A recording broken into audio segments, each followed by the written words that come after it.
روزی کا قاتل، سفید پوش ڈاکو۔ یہ کہانی کسی ایک انسان کی نہیں، یہ ہر اس مظلوم کی آواز ہے جس کا رزق چھینا گیا، جس کے بچوں کی بھوک پر کسی نے اپنے محل تعمیر کیے۔ قاتل صرف وہ نہیں ہوتا جو خون بہائے، قاتل دو طرح کے ہوتے ہیں، ایک جو ایک انسان کو مارتا ہے اور دوسرا جو پورے گھرانے کو زندہ دفن کر دیتا ہے۔ لاش کی صرف ایک قبر بنتی ہے، مگر بھوک تو پورے ہنستے بستے گھرستان کو قبرستان میں بدل دیتی ہے۔ دنیا لاش کے قاتل کو پھانسی دیتی ہے اور افسوس روزی کے قاتل کو سلام کرتی ہے۔ روزی صرف قسمت سے نہیں چھنتی، اکثر کسی طاقتور کے ظلم، کسی رشوت خور کے قلم، کسی لالچی کے پیٹ اور کسی سفارشی نظام کے ہاتھوں چھین لی جاتی ہے۔ روزی کا قاتل کون ہے؟ آؤ میں تمہیں دکھاؤں یہ سفید پوش ڈاکو کون ہے۔ وہ افسر جو یتیم کا فنڈ کھا جائے اور میز کے نیچے سے فائل گزارنے کی قیمت وصول کرے۔ وہ وڈیرا جو ہاری کی زمین چھین لے اور اسے اپنی ہی زمین پر غلام بنا دے۔ وہ ڈاکٹر جو غریب سے جعلی آپریشن اور فضول ٹیسٹوں کے نام پر اس کی زندگی بھر کی جمع پونجی بٹور لے۔ وہ تاجر جو ذخیرہ اندوزی کر کے آٹا، چینی اور دودھ غریب کی پہنچ سے دور کر دے۔ وہ رشتہ دار جو بیوہ کی پنشن اور یتیم کے مال پر سانپ بن کر بیٹھ جائے۔ وہ ملاوٹ خور جو خوراک میں زہر ملا کر بیماری بانٹے تاکہ اس کا کاروبار چمکتا رہے۔ وہ قبضہ گروپ جو کسی غریب کی چھت چھین کر اسے کھلے آسمان تلے مرنے کے لیے چھوڑ دے۔ وہ سنگل سیٹ جو مزدور کا پسینہ خشک ہونے سے پہلے اس کی اجرت روک لے اور اسے قسطوں پر تڑپائے۔ وہ تعلیمی تاجر جو غریب کے بچے سے قلم چھین لے کیونکہ اس کے پاس بھاری فیس ادا کرنے کے پیسے نہیں۔ وہ سفارشی سہولت کار جو حقدار کا حق مار کر نااہل کو کرسی پر بٹھا دے اور ایک پورے خاندان کی امیدیں قتل کر دے۔ یہ سب سفید پوش ڈاکو ہیں۔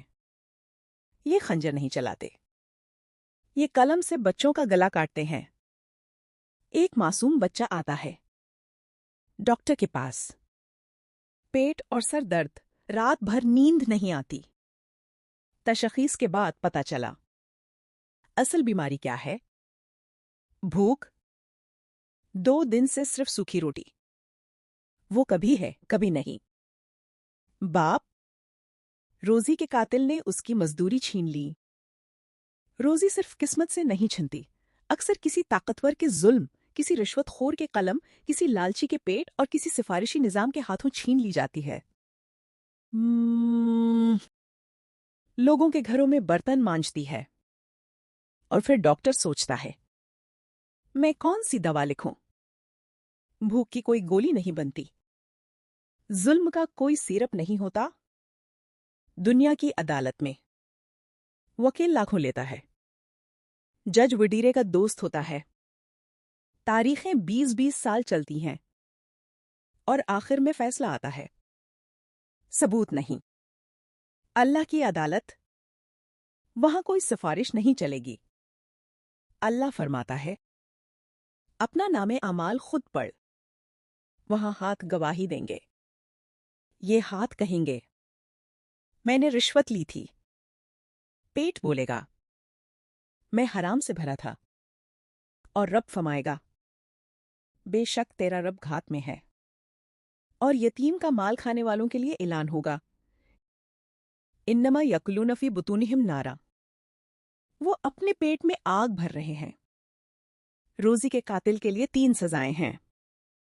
پہلی سزا دنیا میں، حرام کا مال بظاہر بڑھتا ہے مگر سکون کھا جاتا ہے، محلات بکتے ہیں، اولاد نافرمان نکلتی ہے اور انسان زندہ ہوتے ہوئے قبر جیسی زندگی جیتا ہے۔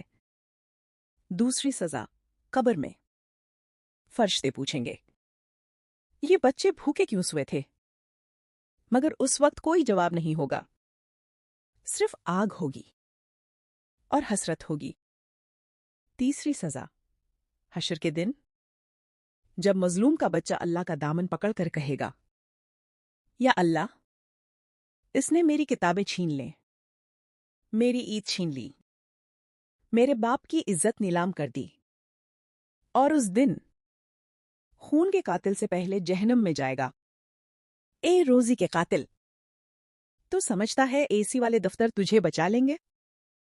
مظلوم کی دیواریں چیر کر عرش تک پہنچتی ہے تو سمجھتا ہے تیرے بچے بیرونی ملک محفوظ ہیں۔ اللہ جب پکڑتا ہے تو محلوں سے گھسیٹ کر بھی لے آتا ہے۔ اب بھی وقت ہے، لوٹا ہوا مال واپس کر دے۔ کسی مظلوم کے بچے کا سہارا بن جا، معافی مانگ لے، کیونکہ اللہ کی عدالت میں دنیا کی چالاکیاں نہیں چلیں گی۔ یاد رکھ، لاش کا قاتل ایک بار مارتا ہے، مگر روزی کا قاتل ہر روز مارتا ہے۔ لاش کا قاتل جیل جاتا ہے اور روزی کا قاتل جہنم کی طرف لے جایا جاتا ہے۔ یا اللہ، ہمیں رزق حلال عطا فرما اور کسی مظلوم کے بچے کی ہمارے دسترخوان تک نہ پہنچے۔